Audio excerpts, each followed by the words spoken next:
అందరికీ నమస్కారం. యూపీఎస్సీ స్వయం కృషికి స్వాగతం. ఈ రోజు మనం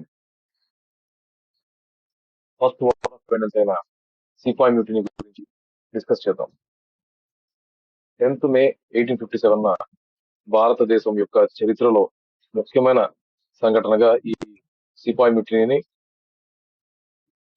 చెప్పుకుంటారు. సో ఈ సిపాయి మ్యూటినీ ఎలా స్టార్ట్ అయింది, సిగ్నిఫికెన్స్ ఏంటి, ఎలా ఎండ్ అయింది, దీని యొక్క కాన్సిక్వెన్స్ ఏంటి అనేది మనం యూపీఎస్సీ పాయింట్ ఆఫ్ వ్యూలో తెలుసుకుందాం. May 10th, 2026 is the 169th anniversary of 1857 revolt, also known as the Sipai Mutiny. This remarkable event laid foundations for the modern Indian history, serving as the first ever resistance of Indians against the British imperialism, termed as the first war of independence by V.D. Savarkar. So first war of independence ఎవరు అన్నారంటే విడి సవర్కర్ అని మీరు గుర్తుపెట్టుకోవాలి.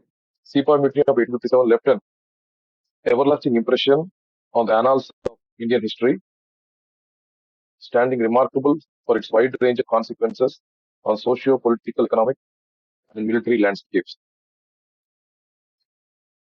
So ఇక్కడ మీరు website చూసినట్టయితే Tantia Tope, one of the fighters in the sepoy mutiny, రాసిన లెటర్ ఏదైతే ఉందో అది మనకు ఇక్కడ రైట్ సైడ్ కనబడుతుంది. Rare hand written letter signed by Tantia Tope has been discovered recently in the Madhya Pradesh State Archives during the center's Gyan Bharatam mission, offering the fresh insight into the planning of the 18th revolt. So UPSC point of వ్యూలో కానీ group point లో కానీ మనం గుర్తుపెట్టుకోవాల్సింది ఏ centre, ఏ nerve centre నుంచి ఎవరు leader ఈ 1857 ని లీడ్ చేశారు అనేది మనం గుర్తుపెట్టుకోవాలి. ఢిల్లీ నుంచి రివోల్ట్ లీడ్ చేసింది Muhammad Shah Zafar, because he was the symbolic head of the Mughal empire. So అతని కింద ఏదైతే కమాండర్ ఉన్నాడో అతను జనరల్ భక్తి, అతను ఈ ఢిల్లీ నుంచి లీడ్ చేయడం జరిగింది. కాన్పూర్ నుంచి Nana Sahib, is the adopted son of Peshwa Bajirao II. అలాగే తాంతియా తోపే, అజీముల్లా ఖాన్, వీళ్ళు ముగ్గురు కాన్పూర్ నుంచి. లక్నో నుంచి బేగం హజరత్ మౌల్వీ అహ్మదుల్లా, బిర్జిత్ ఖాదిర్. ఝాన్సీ నుంచి రాణి లక్ష్మీబాయి, బీహార్ నుంచి కున్వర్ సింగ్ అండ్ అమర్ సింగ్, బరేలీ నుంచి ఖాన్ ఖాన్, ఫైజాబాద్ నుంచి మౌల్వీ అహ్మల, భాగ్పత్ నుంచి షామల్, అలహాబాద్ నుంచి లియాఖత్ అలీ. స్క్రీన్ పాజ్ చేసుకొని ఇవన్నీ కూడా మీరు నోట్ చేసుకోవచ్చు. అలాగే బరక్పూర్ నుంచి మంగల్ పాండే అని ఇక్కడ మెన్షన్ చేశారు. కానీ బరక్పూర్ లో అయితే మంగల్ పాండే అప్రైజింగ్ స్టార్ట్ అయిందో అక్కడే చైన్ ఆఫ్ క్యాస్కేడ్ లాగా మిగతా చోట్లంతా కూడా స్టార్ట్ అయింది. అసలు స్టార్ట్ అయింది మంగల్ పాండే దగ్గర నుంచే.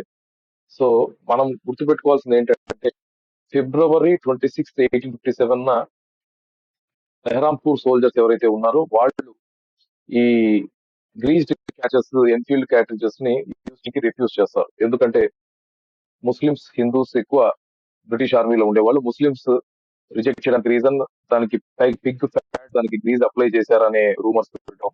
పిగ్ ని వాళ్ళు హేట్ చేస్తారు ముస్లిమ్స్. హిందూస్ వాడకపోవడానికి రీజన్ ఏంటి అంటే ఆ క్యాట్రిజెస్ గ్రీజ్ చేయడానికి కౌ ఫ్యాట్ యూజ్ చేస్తారని చెప్పారు. కౌ హిందూస్ కి చాలా పవిత్రం కాబట్టి వాళ్ళు కూడా దానికి యూజ్ చేయడానికి రిఫ్యూజ్ చేస్తారు. So March 29th, 1857 Mangal Pandey British office attack చేసి అతన్ని అసాసినేట్ చేస్తారు. తర్వాత మే 10th, 1857 revolt begins at Meerut, sepoys March to Delhi. May 11th, Bahadur Shah proclaimed the emperor.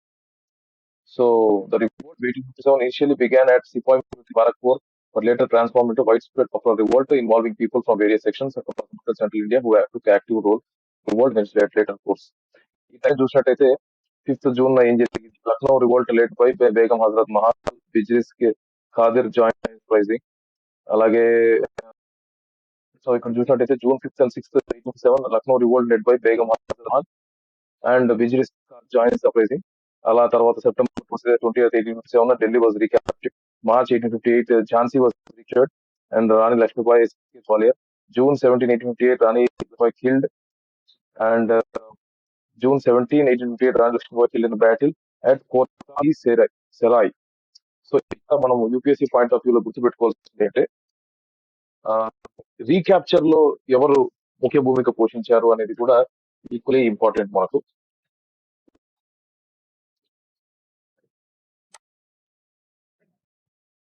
మనం చూసినట్టయితే place of revolt 1857 and their leaders తో పాటు ఆ ప్లేసెస్ ని రీక్యాప్చర్ చేసిన బ్రిటిష్ అఫీషియల్స్ కూడా మనం ఇక్కడ చూడొచ్చు. ఢిల్లీని లీడ్ చేసింది జనరల్ భక్త్ సింగ్ అయితే అది ఆ రివోల్ట్ సప్రెస్ చేసి మళ్ళీ దీన్ని రీక్యాప్చర్ చేసింది జాన్ నికోల్సన్. కాన్పూర్ లీడ్ చేసింది నానా సాహెబ్ అయితే తిరిగి క్యాప్చర్ చేసింది క్యాంబెల్. లక్నోని లీడ్ చేసింది బేగం మహల్ అయితే తిరిగి క్యాప్చర్ చేసింది henry Lawrence and కాలిన్ Campbell. Bihar ని లీడ్ చేసిన కున్వర్ సింగ్ అయితే దాన్ని రీక్యాప్ చేసుకుంది విలియం టేలర్. బరైలీని లీడ్ చేసింది ఖాన్ బహదూర్ అయితే దాన్ని రీక్యాప్చర్ చేసింది కోలిన్ క్యాంబెల్. ఇక్కడ ఏంటంటే కోలిన్ క్యాంబెల్ అనే బ్రిటిష్ ఆఫీసర్ ఆఫ్ 3 ప్లేసెస్ ని రీక్యాప్చర్ చేశాడు, లక్నో అండ్ బరైలీ. సో ఝాన్సీ ప్రాంతాన్ని రీక్యాప్చర్ చేసింది జనరల్ హ్యూ రాస్.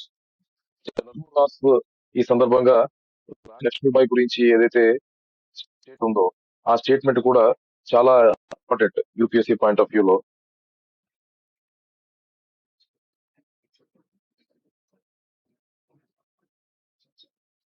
ఏమంటే the only man among the rebels and the most dangerous of all Indian leaders.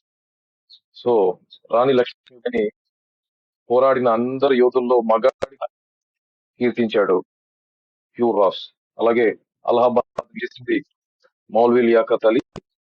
తనని అలహాబాద్ ని రీటేక్ చేసుకుంది జనరల్ నీల్. సో ఇది ఎవరైతే బ్రిటిష్ ఆఫీసర్స్ ఉన్నారో వాళ్ళ గురించి. Causes and consequences. కాజెస్ వచ్చేసి చాలా ఇంపార్టెంట్ అయిన డాక్ట్రిన్ ఆఫ్ ల్యాబ్స్ గురించి డిస్కస్ చేయాల్సి వస్తుంది. ఈ డాక్ట్రిన్ ఆఫ్ ల్యాబ్స్ ఏంటంటే బ్లడ్ లైన్ లో ఎవరు వారసులు ఉండరో రాజుకి కానీ వంశానికి కానీ రాజ్యానికి చేయడానికి బ్లడ్ లైన్ లో ఎవరైతే వారసులు ఉంటారో అలాంటప్పుడు ఆ రాజ్యం ఖచ్చితంగా బ్రిటిష్ పరం అవుతుందని ఈ సింపుల్ డాక్ట్రిన్ ఆఫ్ ల్యాబ్స్ చెప్తుంది. అడాప్టెడ్ కానీ అడాప్ట్ ఎయిడ్ కానీ ఉంటే అది వాళ్ళు రికగ్నైజ్ డాక్ట్రిన్ ఆఫ్ ల్యాబ్స్ లో, అంటే దత్తత తీసుకున్న వాళ్ళ ఒప్పుకోరు. So the doctrine of labs అనే ఒక చట్టాన్ని యూజ్ చేసుకొని ఫస్ట్ వాళ్ళు ఆక్యుపై చేసుకుంది సతారా 1848, తర్వాత సాంబాల్పూర్ 1849, 1850, ఉదయ్పూర్ 1852, ఝాన్సీ 1853, నాగ్పూర్ 1854, తాంజోర్ అండ్ ఆర్కోట్ 1855. సో ఇది బ్రీఫ్ గా మనం డిస్కస్ చేసుకోవాల్సిన డాక్ట్రిన్ ఆఫ్ ల్యాబ్స్. ఆ డాక్ట్రిన్ ఆఫ్ ల్యాబ్స్ ద్వారా మనం ఏవైతే స్టేట్స్ ఉన్నాయో అవి అనెక్స్ అయిన స్టేట్స్. సో ఈ ఝాన్సీ 1853లో ఝాన్సీ స్టేట్ ని యాక్షన్ జరుగుతుందో ఆ టైంలో హెవీ రెసిస్టెన్స్ సెలక్షన్ వహిస్తారు. So economic burden, heavy burden on common man due to heavy taxation and destruction of traditional handies. So ఇక్కడ మనము ముఖ్యంగా డిస్కస్ చేసుకోవాల్సిందంటే ఇండియన్ హ్యాండిక్రాఫ్ట్స్, ఇండియన్ ఆర్టిజన్స్ ఏదైతే ఉందో వాళ్ళందరినీ కూడా బ్రిటిషర్స్ చాలా హరాస్ చేయడం జరిగింది. ఇండియన్ హ్యాండిక్రాఫ్ట్స్ వాళ్ళ థమ్స్ బ్రేక్ చేయడం జరిగింది. వాళ్ళు లివింగ్ లాంటివి చేయకుండా వాళ్ళ థమ్స్ బ్రేక్ చేయడం జరిగింది. అలాగే రా మెటీరియల్ మన దగ్గర తీసుకెళ్లి మాంచెస్టర్ కాటన్, లివర్పూల్ దగ్గర నుంచి సాల్ట్ ఇలాంటివన్నీ కూడా ఫినిష్డ్ ప్రోడక్ట్స్ చాలా బల్క్ లో ప్రొడ్యూస్ చేసి చాలా లో కాస్ట్ కి, ఇండియన్ కాస్ట్ కంటే చాలా లో కాస్ట్ కి ఇండియాలో డంప్ చేయడం జరిగింది. సో అలా ఇండియన్ బిజినెస్ ని, మార్కెట్ ని, ఇండియన్ బిజినెస్ మెన్ ని వాళ్ళు దెబ్బతీయడం జరిగింది.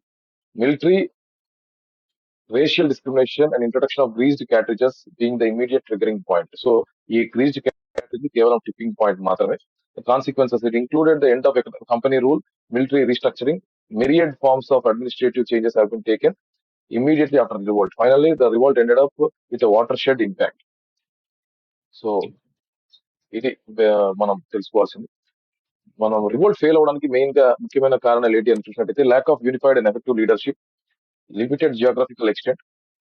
సో ఈ lack of unified effective leadership అని ఎందుకు అంటున్నామంటే బహదూర్ షా జఫర్ సెకండ్ ఎవరైతే ఉన్నారో వాళ్ళు by the time the revolt took place is already very senile, చాలా ముసలి వ్యక్తి, చాలా ఓల్డ్ పర్సన్. అతనికి లీడ్ చేసే ఎంతూజియాజం కానీ, ఇంట్రెస్ట్ కానీ, శక్తి సామర్థ్యాలు కానీ లేవు. కేవలం ప్రెషర్ తో ఒప్పుకున్నాడు, అలాగే ఫెయిల్ అయ్యాడు. So limited geographical extent, southern states, eastern states participate చేయలేదు. మోస్ట్లీ నార్థన్ స్టేట్స్ మాత్రమే దీంట్లో పార్టిసిపేట్ చేశాయి. Lack of support from educated Indians, largely Prince states of Hyderabad, Mysore, Travancore, Kashmir, Rajasthan did not join the rebellion. Scarce resources, rebel lacked adequate men, material and money. Absence of middle class participation, educated middle class traders, rich merchants and zamindars of Bengal instead helped the British to suppress the revolt. So మన భారతదేశంలో మన తోటి భారతీయులే చాలా మంది British కి ఆ కాలంలో support చేయడం జరిగింది, ఈ రివోల్ట్ సక్సెస్ చేయడం. దానివల్ల మనం ఆ రివోల్ట్ ఓడిపోవడానికి అది కూడా ఒక కారణం. సో ఇది 1857 రివోల్ట్ గురించి తెలుసుకోవాల్సిన ముఖ్యమైన విషయాలు. మరొక ఇంట్రెస్టింగ్ వీడియోతో మళ్ళీ మీ ముందుకు వస్తాం. అంతవరకు thank you. Signing off team UPSC స్వయం కృషి.